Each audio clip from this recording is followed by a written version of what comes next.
The clock runs down to the 4:20 mark, first quarter. Gino takes, looks, throws, fade, left side, jump, and a catch made! Back pylon! Touchdown to Jace Amaro! Then that's what bothers fans, and that's why fans are going off the deep end right now, and that's why the Jets are getting killed in the media. Looks left, throws, and it's intercepted! Picked off! Antonio Allen runs right at the 10, 5, leaps inside the pylon! Touchdown! A pick six by Antonio Allen! As you said, as And I just said, Decker did receiver. pretty well. He's Decker had a touchdown But he's on not a to deep lead. threat. He's not a deep threat. Snap, looks right, throws right, in cut, caught! Touchdown New York Jets! It's New York Jets Sports Podcast. It is the New York Jets Sports Podcast, episode number 2. Joe Lacalandra sitting right in front of me. I am Connor Hughes. We're your NYJets.about.com, New York Jets beat writers for the new Jets website, about.com. Make sure you head on over there and check it out. Once again, NYJets.about.com. This is the chance we give ourselves to get behind the mic and talk as opposed to write. It's nice. It makes your hands feel better. It's exciting. And I'll tell you what, Joe, I've never been more excited to talk New York Jets football than right now. I am pumped. I'm excited. I can't wait to see what number 16 looks like on the field. I'm not talking about Brad Smith. I'm talking about Percy Harvin, the newest New York Jet, giving up a conditional 6th-round pick. I don't care what anybody says. I don't care if he knocked out Pete Carroll. I don't care if he knocked out anybody. The Jets needed a playmaker. The Jets got a playmaker, and I'm ready to see the guy on the field. I can't wait for Sunday. It's going to be... I'll tell you what, I haven't been this excited about the team in quite some time. And for all the people, including ourselves, that have been giving John Idzik a hard time about not addressing the wide receiver position and not getting a playmaker on offense, well, the Jets finally went out and did that. The timing was a little strange, being that it came, week 7 of the NFL season, but better late than never, and I think this move is a move not just for this year, but looking forward to years, going ahead. And Harvin, they certainly hope that he puts all of the personal issues behind him and can be a real contributor for this team, because as everyone knows, this team desperately needed somebody that can make a play with the ball in their hands. They got it. I mean, this is the way that I look at this Percy Harvin deal, and looking at it in a sense of the outsider's perspective. Look, it's puzzling, and it is a definitive, without a doubt, 100% red flag when you have the defending Super Bowl champions with one of the best playmakers in the league. I mean, this is a guy that was one of the best players on the Seattle Seahawks roster when you look at the guy. I mean, he's not Russell Wilson, he's not Marshawn Lynch, but he was without a doubt their number one receiver. He was the number one playmaker. He was one of those guys and one of the few guys on that team that when the ball was put in his hands, he had the chance to take it 90 yards for a touchdown anytime he touched the ball. And it's puzzling when, 18 months after that team gives up a first-round pick, a third-round pick, and a seventh-round pick, they then come back and trade him for a conditional 6th-round pick. I mean, that's interesting. It's confusing. It's as I said, without a doubt a red flag, but the fact remains the New York Jets needed a playmaker. I mean, they needed a guy that is everything that Percy Harvin is. They don't need another number 1 wide receiver. They've got that. They got Eric Decker. They don't need a guy in the slot. They've got that. They got Jeremy Curley. They don't need a tight end. They got Jason Morrow. They certainly don't need a running back. They needed a guy who you could throw the ball to, and he could take the ball the distance, a guy that's going to stretch the defense when you want to go in deep. I know he hasn't done it too much in his past, but he's got the speed. He can develop into a deep option. They needed that. They needed a guy that could draw some of the coverage away from Eric Decker. They got that, and I'll tell you what. Yeah, they're going to pay him a lot of money if he's on the roster past this year. Yeah, they're going to pay him $10 million. Yeah, they're going to pay him $11 million. I think it goes up to $12 million a year somewhere down the road. I know it was the 6-year extension he signed a year ago with Seattle, but still, the Jets have that money to spend. I mean, they're next year the same thing. They're under still $30 million in cap. There's if they pay him the $10 million. John Idzik's done a good job in managing their cap. As much heat as he's gotten, a lot of his emphasis has been on making sure the Jets have cap flexibility for years to come. And that $20 million the Jets had under the cap this year came in handy. Now they have Harvin. They'll pay Harvin $7 million for the remainder of the season. Yeah, but the thing is that, he's getting paid $7 million this year. It's $10 million next year, and that's a pretty big chunk of cap to be handed to a guy. But at the end of the day, Joe, it doesn't matter because, 1, you have that cap space, and 2, none of it's guaranteed. So if he's on your roster, and him being on the roster as soon as the Jets finalize that trade, as soon as he stepped foot out of a car and onto the the Atlantic Health training facility that the Jets practice at, he became the best player on the New York Jets. He became the most electric player on the New York Jets. That is what he did as soon as he stepped foot on that premises. And if he starts acting up, say he goes and he punches Geno Smith, like I'm sure a bunch of Jet fans wanted to do, and I'm sure several other people within that locker room wanted to do, if he ever does that, you can cut him. You can cut him for nothing. I mean, they literally have a guy that they're only paying as long as he plays, and as soon as he stops playing, you can cut him and you have nothing. It is a perfect deal for the New York Jets. It is a no-lose situation. You're 1-6. If he comes in and sucks it up, guess what? You're just drafting better. If he comes in and he looks better, guess what? Now you got Geno Smith, an extra weapon. Maybe Geno Smith shows he can be a quarterback. I love the deal in every single facet. I love the money that they're paying him. I love the fact that none of it's guaranteed. I love what he brings to the offense, and I love Percy Harvin in green because he makes a difference on this team. He is instantaneously the best player on this roster, and we said it last week. We said they needed a playmaker. John Idzik, I know it's 1-6. It's puzzling, but he went out there. He got a playmaker, and the Jets are now a better team with Harvin than they were 48 hours before when they didn't have him. And I think this is a good situation for Harvin because he can sort of be the guy on the Jets offense. You talked about it, how the Jets haven't had the guy that they can throw the ball to short and let him go make a play. You know, you have Eric Decker, who's a good route runner, a good receiver, but he's not really what you call a playmaker.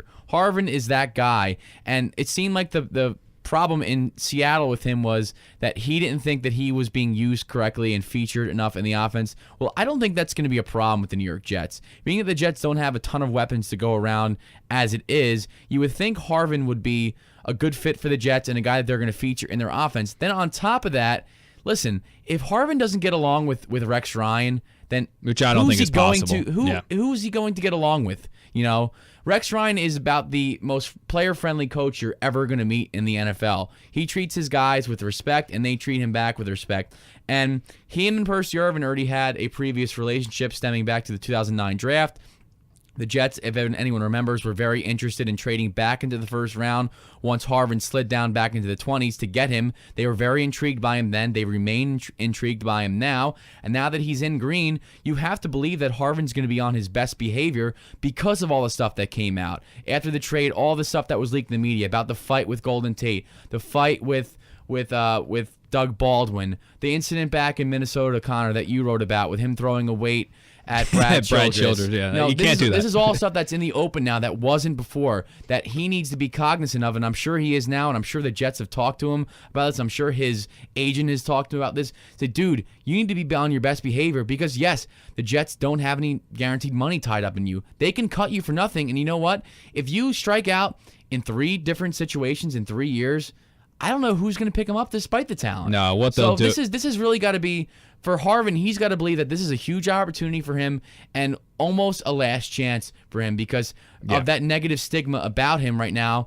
And if he gets, like we said, if he gets cut, who knows what happens to him? Yeah, it's if he doesn't pan out here in New York, and he said it the other day. I was up there at Atlantic Health when he was talking to the media for the first time, no longer playing softball. If you will. I know that was out there a little bit ago, which is just complete and total BS. But I know that he was talking to the media for the first time, and the question was brought up to him on if he believes this is just a 4-month vacation for him, if it's his chance to show himself again, then the Jets cut him after this year. And I'll be honest with you, he said no. He says he wants to be with the New York Jets long term. I think the Jets will want him to be with him long term. And the thing with Harvin, I think the fans need to realize is that he's not as good of a playmaker as they could have had if they had gone out there and gotten Deshaun Jackson in free agency. You're not going to pay Harvin, though, or actually they are going to pay Harvin a little bit more than what Deshaun Jackson is being paid, but he's not that kind of a receiver.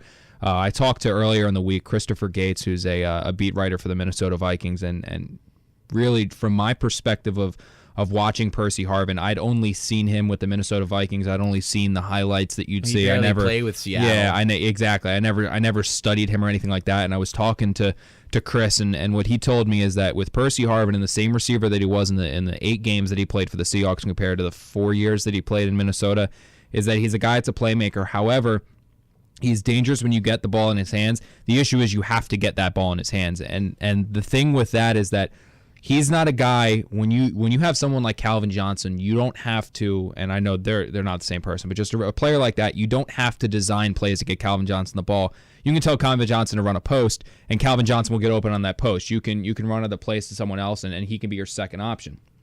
From talking to Chris Gates, what he explained to me was that Percy Harvin during his time in Minnesota and from what it looked like during his time in Seattle was that he was a guy that was most effective when the Minnesota Vikings made a concerted effort to get him the ball, whether that be screens, whether that be handoffs, whether it be that jet sweeps.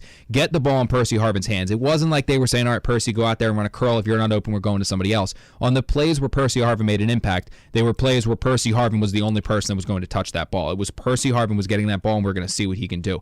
Now, in the NFL, I don't believe that can be a working idea and working mentality unless you have somebody else. See, what the Jets can do is they can run those plays to Percy Harvin because they have other weapons on the offense. They have Jason Morrow. They have a running game. They have Eric Decker split out there wide as well. Percy Harvin and Eric Decker are going to work off of each other. Now, what Percy said that I thought was very interesting, and he said this on Monday when he was talking to reporters for the first time, was he said he first off he did say that an altercation occurred. You know, he was obviously asked what the issues were in Seattle, if there was any truth to them. He was asked about the altercation with Golden Tate. He said that yes, an altercation happened, but he would not go into too many details about it. He and I agree. He said he wants to keep things in house. He seemed a little agitated at the fact that this was released. But again, he said an altercation did happen. They asked about the talk that he had issues with the coaching staff. He said he had no issues with the coaching staff. He said he had no issues with quarterback Russell Wilson over there with the Seahawks. He said that his only issue that he had was that he wanted to go deep more. Now talking to Gates, who again is the Minnesota Vikings beat writer, he said that Percy Harvin throughout his career has not been known as a deep threat yet because he struggles getting off the line and press, which again makes sense. I mean, when he was in college at Florida, he was a running back wide receiver. He's a small guy, exactly. too. He was never a true wide receiver. He never really got that teaching. Now, he said that he has all the physical attributes to be a deep threat. He's just not there yet. So that was something that Percy Harvin went out there and said. Now, the one rumor that was out there and floating around the air that I had heard, everybody had heard, it had been reported, and was probably the biggest red flag for me, was that Percy Harvin against Dallas Cowboys, and I know Jay Glazer came out and reported that it happened multiple times this year. He was not as involved in the offense as he wanted to be, so he removed himself from games. Percy came out straightforward on Monday and said that was not the case, that he did not remove himself from games. Percy said that he was involved in everything. He never took himself out. When he wasn't on the field, it was because he wasn't supposed to be on the field.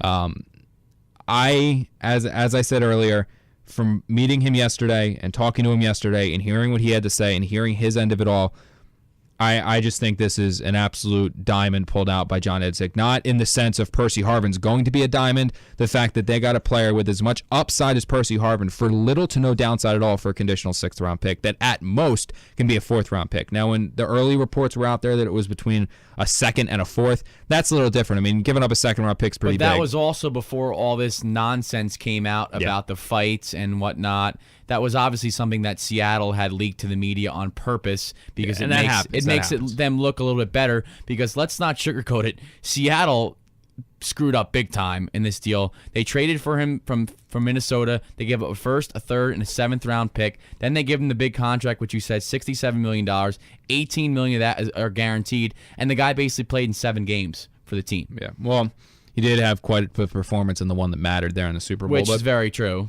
My thing with Seattle but is again, that, with Seattle, Seattle won the Super Bowl last year, so they're not going to get killed over something like that.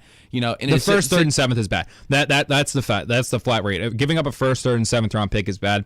I don't care as much for the contract because right now, after this season, Seattle owes him nothing. They don't have any more guaranteed money to pay Percy Harvin, so the contract's no big of a deal. The giving up the 1st, 3rd, and 7th-round pick is a colossal failure. Because I don't like. Think about 1st, 3rd-round picks this year. I mean, this year, you just think about it's a big players deal. You can get. That's a lot. What I don't like is that this idea that because Seattle gave up on him means that he's no good.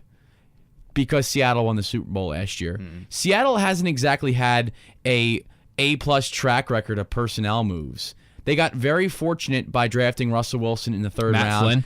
Matt Matt Flynn Flynn was their just big free is agent one. acquisition. I mean, there are many others that we could go into that have not panned out for them. I mean, Sidney Rice is one that comes off the top of my head.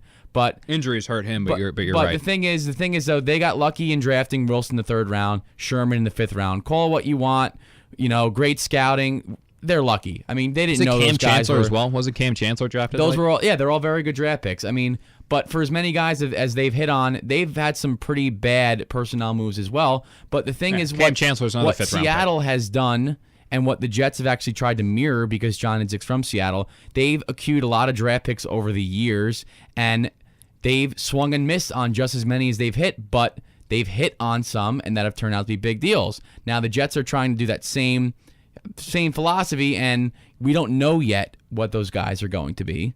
But let's not just put it out there that because Seattle gave up on Percy Harvin, that he's damaged goods, basically, that he can't play. I don't believe that. He can play. The issue has never been Percy Harvin on the field. And ever. John Idzik said it yesterday. He said, you never know how a guy is going to react until you put him into your environment. And I think the Jets are banking on the fact that they have built up a nice locker room culture led by some of their older guys and even some younger guys like DeMario Davis, who have really stepped in and been leaders for this team. But the Jets feel like they have a good group of guys that can take him in. He knows a lot of the guys on the roster. I mean, Harvin said it yesterday. Him and Vic are like from the same hometown. He grew up as one of those guys that idolized Vic, like a lot of players in the NFL.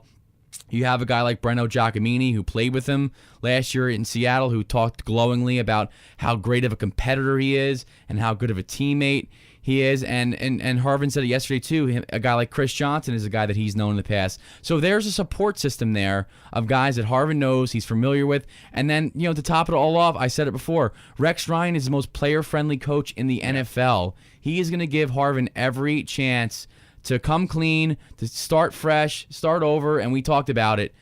This is pretty close to being a last chance for him. With all this mess out in the media, he knows that he has to be on his best behavior. And if he screws up, the Jets are going to cut him. He knows. Yeah.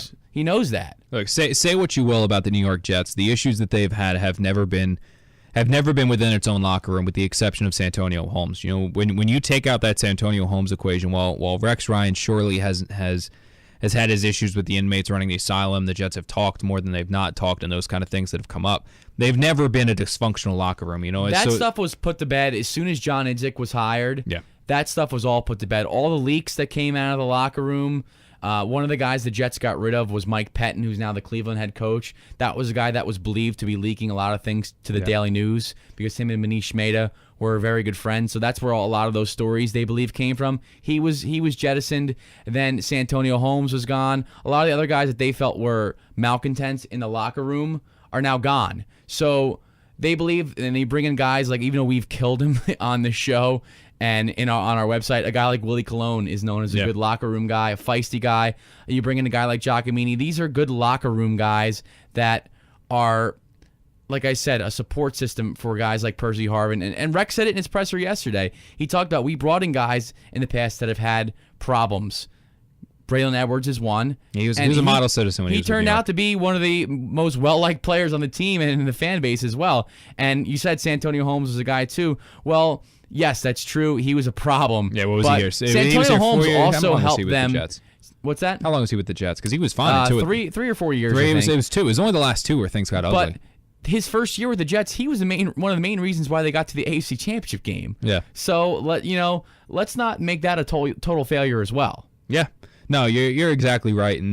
And my belief with this New York Jets team is that you have now taken a team, when you look at who was starting for that team week 17 last year, when you look at the tight end, the running backs, the quarterback, it was one of the least talented offensive units of all the 32 NFL teams. I mean, the Jets may have been up there with the Cleveland Browns, up there with the Jacksonville Jaguars as Raiders. Oakland Raiders, Jacksonville. I would even put Oakland with more talent than them, and now you look at where they are 12 months later, and it's an entirely different unit. I mean, you have a legitimate number 1 receiver. Well, he's not Calvin Johnson. He's not an elite wide receiver. He's a legitimate number 1 and excellent number 2 wide receiver in Eric Decker. You have a tight end that looks to be a budding superstar in Jason Morrow. While Chris Johnson is not the Chris Johnson of CJ2K, you have 2 running backs in Chris Ivory and Chris Johnson. They're forming one of the better 1-2 punches in the NFL and complement each other perfectly. You have now a playmaker that you throw within that wide receiving core in Percy Harvin that is that X factor. He's that X factor in a defense where as soon as Percy Harvin steps on the field, be that in there at running back, be there in the slot, be that split wide, be that next to Eric Decker, they can put him in at quarterback and run the Wildcat if they want. this is a player that the defense always needs to keep an eye on. And when you look at Jason Morrow, when you look at Eric Decker, when you look at even Jeff Cumberland, when you look at Harvin involved in there, and the two and Chris Johnson and Chris Ivory, the two Chris's, you have an offense now that has talent, which is something that you couldn't say before. This is an offense that now has talent, an offense that is good, and an offense that has the ability to make plays. An offense that if this was the unit from the very, very get-go out in week one, you could say this team's averaging 28, 30 points a game, 24 to 30 points a game. That could be what they're incapable of. But then now you have another X factor, and that X factor and that massive question mark, he has no more excuses anymore, is Geno Smith. There are no more excuses for Geno Smith. There is no more, well, if he had more talent. He has the talent to succeed. If he right now, I would put the Jets playmakers above what New England has. The Jets have more playmakers than the New England Patriots have. The Jets have more playmakers than I think the New Orleans Saints have. The difference between what the New England Patriots have and the New Orleans Saints have is they have a quarterback. And Geno Smith does not. Now, look, Geno Smith's not Tom Brady, and I don't think he will ever be. He's not Drew Brees, and I don't think he will ever be. But there is no reason why Geno Smith should not go out there and play. There's no reason the completion percentage should be hovering around 45 to 50%. No reason he should be throwing 3-4 interceptions a game. No reason he should be fumbling twice. No reason he should be doing this. No reason he should be doing that. There is no excuse anymore for why Geno Smith should not be up in the upper echelon or above average quarterbacks in this league. He should be a good to great quarterback with the weapons that he has on offense now, because these weapons are better than now what was the worst offensive weapons. He had the worst supporting cast of any quarterback in the NFL. He's now got some of the best. You think about that. You think about Eric Decker. You think about Percy Harvin. You think about Jason Morrow. You think about that running game. You think about DeBrickashaw Ferguson and Nick Mangold anchoring your offensive line. What offense is better? It's better than the Giants. That's certainly true. You look at that receiving core, you can put them up with the Philadelphia Eagles. The tight ends aren't as good, but you can talk about the Philadelphia Eagles. They're up there with them. They're not as good as the Denver Broncos, but think about the San Diego Chargers, one of the best teams in the AFC East. Is that offense really that much more talented than the playmakers the Jets have? Is Keenan Allen that much better than Eric Decker? It just comes down to what you talked about before, comes down to Geno Smith. It comes down to Geno Smith. At least with Smith, you saw a little bit of improvement. Again, I think we talked about it last week, the baby steps against Denver. I think he made a good step forward against New England. I thought he played very well. He didn't, try to make the risky throws. He played within the game plan. He didn't turn the ball over finally, which was nice to see. The problem with the Jets offense on Thursday night in particular was the fact they don't score in the red zone, and they were able to move the ball. Not to interrupt you, Joe, but just something to make point on that New York Jets and the New England Patriots game, and just the reason why this even if it's the last point we make on Percy Harvin, the point of the Percy Harvin deal. You look at that, with all intents and purposes, that was probably the best the Jets' offense has looked this season, no? When you talk about Geno Smith. Without a doubt. The receiving in the best game Geno Smith has looked as a quarterback this season, potentially in his career, your leading receiver was Eric Decker, 465. When you're guarded by Revis most of the night, that's a pretty respectable night. After that, Jeff Cumberland, 3 for 50. After that, Jeremy Curley was the next leading Jet receiver with 2 catches. And everybody else, David Nelson has 1 catch for 11 yards, who obviously now is cut. That's it. David Nelson and Jeremy Curley and Eric Decker are the only receivers to catch passes. That's why you go out there and you get Percy Harvin. You're right. That's it. That's the best offensive showing that the Jets have had this entire damn season. And your second leading receiver has 2 catches. And he ain't going up against Revis. Jeremy Curley wasn't guarded by Revis. Curley was a guy that I talked about in our podcast last week that I thought had to have a big game, and again for the third straight week he was invisible. And at least Amaro, you're right, did not have a big game, but they got something out of their tight ends, which is what I was hoping for. Cumberland and Amaro combined for 5 catches for 70 yards, which by all intents and purposes is a pretty solid day. The Jets were the best thing about that game was the fact the Jets were just able to run the ball whenever they wanted. Yeah. It was pretty remarkable. I mean, New England was still playing with a loaded box, and the Jets just continued to run at them. And Chris Ivory and Chris Johnson had terrific games. New York ran for over 218 yards. They hold the ball for 40 minutes, don't turn it over, and still lose, which is amazing. And at that, but looking at the positives, which we're going to do today, on the offensive side, there was a lot to like. You talked about Decker had a decent day against Revis. Now you add in the potential addition of Harvin, and he is a guy that can fill in those gaps where they didn't have. You said Curley was basically a non-factor. Nelson, who's gone now, hasn't been a factor the entire season. Now you have a guy like Harvin, I'm talking about baseball here, Harvin, who I don't know how much he's going to play this week against Buffalo on offense, but what I do think the Jets are going to do, Connor, is I think they're going to try to get him those manufactured touches like you talked about before. Maybe you're not going to see him running big routes down the field this week because he doesn't know the playbook all that well, but I think you're going to see them try to throw him short slants and bubble screens. They're going to get him the ball. And jet sweeps out of the backfield. Any way to get the ball in his hands is going to be a good thing. And just what an upgrade on paper.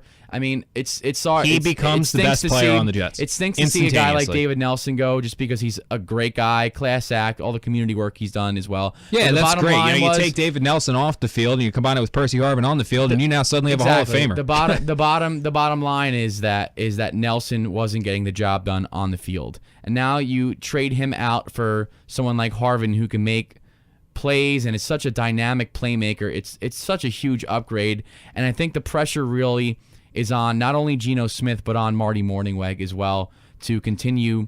And I thought Mornhinweg called his best game of the year on Thursday night against New England because of the emphasis on the running game, and it's something I think the Jets should continue to do. I think they should be a run-first team and let the run set up the pass and move from there. But the pressure is really going to be on Mornhinweg to manufacture those touches for Harvin, to use him correctly, to keep him happy, so to speak. Yeah. And really, I mean, it goes without saying that if Harvin touches the ball more, the Jets are going to be more successful. Yeah, and I'll tell you what, the one thing that I thought was very interesting, again, when we were talking to Chris Gates from SB Nation, who covers the Minnesota Vikings, has so for nearly a decade. He's been covering that team to beat in and out of them. Is that he said when Percy Harvin was at his absolute best was when he was playing with Adrian Peterson, and as a result, defenses had to put 8-9 guys in the box to stop Adrian Peterson, and because defenses put 8-9 guys in the box to stop Adrian Peterson, Percy Harvin was split out wide, and he was in single coverage. There was just one guy over there on them. With the New York Jets rushing attack with Chris Johnson and Chris Ivory and what they were able to do, the New England Patriots, and what they've been able to do aside from that Denver Bronco game this season, they have the ability to not only run against 8-man fronts, 9-man fronts, but they have the ability to run successfully against 8- and 9-man fronts. What that allows you to do is that those outside safeties now come in the box, and suddenly Percy Harvin on one side, Eric Decker on the other, Jason Morrow at tight end, or if you decide to move him out in the slot, they're now in single coverage. There's no safety help over top. When Percy Harvin was at his most effectiveness was when he was dealing with those 8-9-man fronts because they were coming up to stop Adrian Peterson. He's now in a situation with the New York Jets where that's nearly identical, where those 8-9-man fronts are going to be there again. And I don't know if you can put 8-9-man front. If Percy comes out and he starts playing the way he has the capability of playing and he starts making these plays, you don't need a player to stretch the field to have coverage shaded his way. When Percy Harvin goes on the field, a defense needs to pay attention to him. They're going to start taking people and saying, all right, you need to watch Percy Harvin. They're going to have to go out there and cover Percy Harvin. That now leaves Jason Morrow one-on-one. That now leaves Eric Decker one-on-one. And that also leaves more room for your running game. This deal, I believe, is perfect, and I think he fits perfectly within the New York Jets. And what it does, too, if nothing else for the Jets at 1-6, it makes them relevant. It really does. Yeah. Because now I don't see why they can't win. There's 9 games left. I don't see why they can't win 6 or 7. I'll be honest with you. I think the key for the Jets is, and I've been saying this all along, they have to just get one under their belt and then move from there. That's coming this weekend. It's we'll going to be a 3-touchdown game. The Bills come in to MetLife Stadium on Sunday, banged up. They lose C.J. Spiller most likely for the year with a broken collarbone. Fred Jackson's going to be out a while, so neither of them will play. So they're banged up on offense. Anthony Dixon is going to start at running back for the Jets. He's a former 49er, no? Yeah, he's a former 49er. The thing is, too, nobody runs the ball against the Jets as it is. And finally, the Jets will not be facing a top-flight quarterback. No, Kyle Orton. So now you have Kyle Orton, who is, give him credit, he's played pretty well since he took over for E.J. Manuel. He can be had, though. But he's not Tom Brady. He's not Phillip Rivers. He's not Peyton Manning. He's not even Matthew Stafford or Jay Cutler. Definitely not Aaron Rodgers. Those are the quarterbacks the Jets have faced during their 6-game losing streak. Rex Ryan's got to be... and they've played well loving against this them. right now. When you look at that, they've played well. I mean, Peyton Manning threw 3 touchdowns, no picks, but it wasn't like he torched the Jets for 700 yards. The Jets' defense has been okay as far as yardage-wise, but the problem with the Jets' defense remains is that Aaron Rodgers had the best game against them. They don't turn the ball. They don't get turnovers. Well, that's going to change because Orton's turned it over every game he's played. Well, that's the thing, and this is finally going to be an opportunity for the Jets to get turnovers because I don't think the Bills will be able to run. With Anthony Dixon, without Jackson, who's had good games against the Jets in the past, as well as Spiller, they're not going to be able to run the ball against the Jets. So basically, the Jets are going to key in on rushing the passer against Orton. Last year against E.J. Manuel and the Bills at home, the Jets had 8 sacks in that game. Look for more of that. Look for Rex Ryan to go back to the blitzing nature this week. The Jets don't have to play nearly as conservative on the back end. The only guy you're really worried about, obviously, is Sammy Watkins, who is as good as advertised. Man, he's a great player. Had 9 catches last week, and including the game-winning touchdown as well. You worry about him, but then other than that, who are you worrying about on that Bills offense? It's not going to be Sammy Watkins. Not Chris Hogan, the former Monmouth Hawk, who had a really good day and set up the game-winning touchdown with a big catch for the Bills. There's really no one else without Spiller and Jackson. This Jets defense can finally have even a those chance two to haven't have played a big that day. well this year. And the thing with Kyle Orton is that I'd expect multiple turnovers from this defense. I know that's kind of been a if you will, a little bit of a shock to hear, I think, anyone say that the Jets defense are going to get multiple turnovers. But when you look at Kyle Orton throughout his career, he's been known as a guy that has a little bit of that gunslinger mentality where he's wanted to throw the ball, and when he does, he's got that mentality, Brett Favre-esque, Jay Cutler-esque, where he thinks he can put the ball into certain spaces that he just can't. I mean, you talk about his rookie year in 2005, 15 games played through 13 interceptions. In 2007, played in 3 games through 2 interceptions. The next year, 15 games, 12 interceptions. Overall, throughout his career, he's played in 78 games, and he's thrown 62 interceptions. He had multiple interceptions every year he's played. Even when he'd only played in a game, he's throwing multiple interceptions. Last year against the Philadelphia Eagles with a chance to give the Dallas Cowboys the NFC East divisional record, he throws an interception to Brandon Boykin to seal the deal. He's a guy that's going to take some chances. The plays are going to be out there to be made. The Jets are just going to have to make them. And I'll tell you what, man, when the Jets have been losing the last couple weeks, when you go into that locker room on practices, when you go into the locker room after games, it hasn't been a depressing atmosphere, but you could tell on a week-to-week basis from when they lost the first game to Green Bay to when they lost the next one to when they lost to Chicago and Detroit and Denver, the attitude and it's I guess expectedly so, the attitude has gotten worse and worse and worse within that locker room, and you can tell it's never been bad. It's never been like what happened with Chicago with their most recent loss where everybody's yelling. You could just tell the players were a little, man, we're 1-6. They kind of had that mentality, and you just kind of, you could tell that the losses were piling up and the losses were on their minds. When I was in that locker room yesterday with Percy Harvin's first day, I'll tell you what, man, there was a smile on every player's faces. People were joking. People were screaming and yelling in the locker room. I was recording the interview with Harvin. When I listened back on it, I couldn't hear some things because players are screaming and yelling and chirping in the back. You would have thought the team was 6-1. Yeah. I mean, it was the addition of Harvin just has completely changed the mentality of this team, just emotionally. I think and Rex opened up his press conference too yesterday by cracking saying, a joke. He cracked a he's joke. Like, there's a different buzz in the air right now. Like, I wonder what that is. Yeah, and it's amazing how one thing can do it. But it was as if for at least that day, and I know they open up the locker room again tomorrow. We'll be down there, to talk to some players and see what they're saying, watch practice, and you could just tell that there's a different buzz. I mean, it was from the way that it has been the last 6 weeks since they've lost the 6 games in a row. This is the first time that it was surreal in there. Everybody was happy. Everybody was talking. Everybody was chirping. Geno Smith had a smile.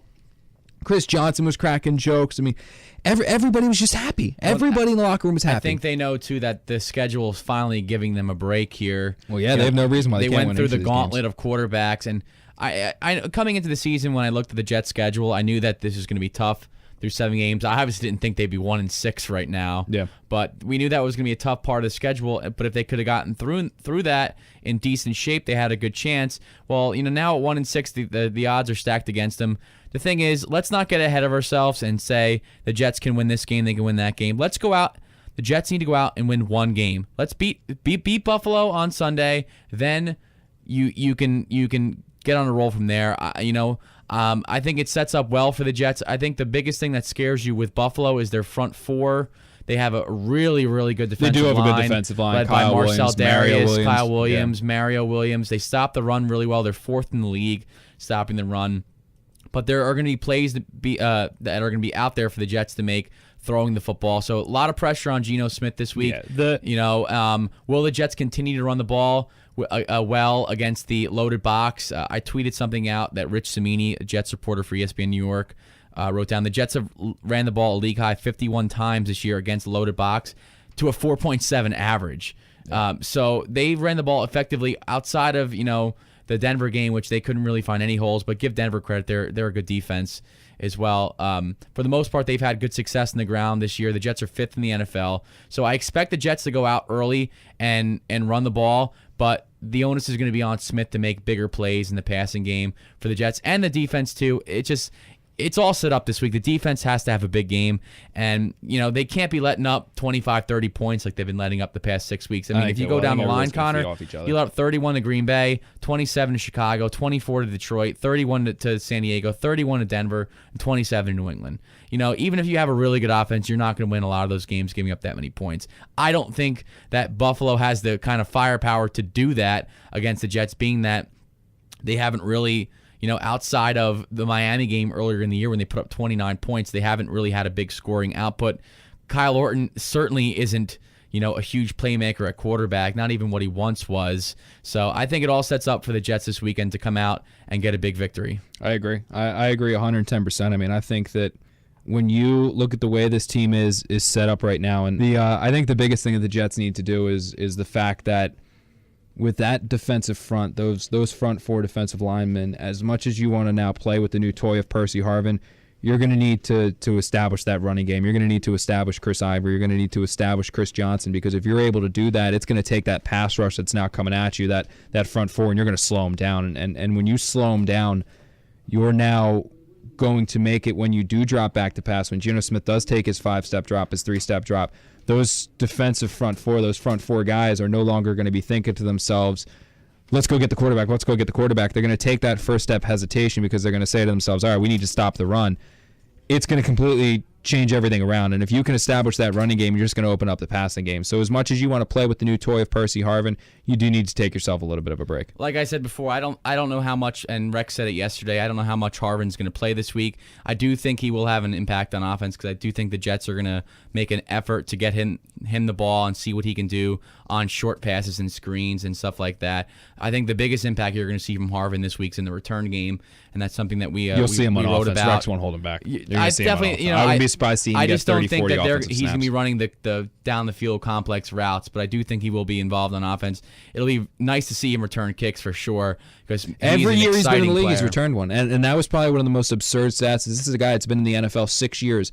Every single year he has been in the NFL, he's returned. Aside from this year, which is 7 weeks old, and he's only played a couple games. Well, he only played 2 games last year, and he had one. Yeah, he had one in the Super Bowl. So, I mean, this is a guy that makes plays on special teams, and I think it'd be silly for them not to use him as a kicker. Make him your full-time kick returner. Have him back there. I mean, he makes a difference. I don't think there's any doubt they're going to do that, for sure. So, Bills game, I guess we'll take a prediction. I know we both picked the Patriots to win last week. You got your Bills-Jets prediction? Sure. I actually think this game's going to go a lot like last year's Bills-Jets game at home.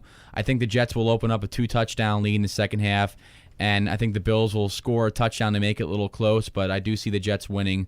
I'm going to go with the Jets 27 and the Bills 17.